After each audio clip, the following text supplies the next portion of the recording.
In an interview granted to the Pan-African media outlet Jeune Afrique, Belo Bouba, president of the National Union for Democracy and Progress Party, explained reasons for the disconnection. One of the reasons, he said, was pressure from youth representatives, women and the grassroots activists to stand as NUDP candidates for the upcoming presidential election. Many comrades approached him since 2024 on the subject, and he deemed it the right moment to disconnect from the CPDM and announce his candidature for the election. This in accordance with the status of the NUDP party.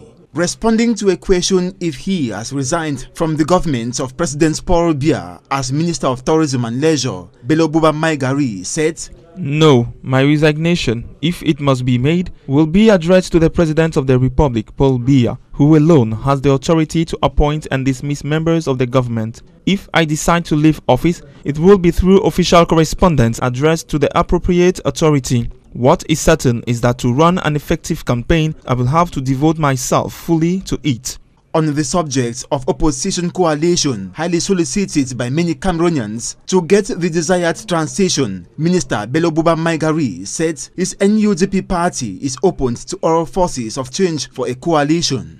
Making his assessment of the current political climate in Cameroon, the presidential hopeful told Jeune Afrique it is calm in a general perspective. "There is no civil war, although some security challenges remain, particularly in the so-called Anglophone regions. But overall, Cameroonians can move freely, and this is already a great opportunity in the African context." The Pan-African media outlet sought to know from Minister Belo Bouba his analysis of the succession of the head of state, which is a recurrent theme. He responded, "I hope this transition takes place peacefully. We must avoid the tragedies that some countries have experienced. The UNDP will always be committed to civic education to ensure that this peace is preserved." Belo Bouba calls for peace and national unity before, during and after the elections.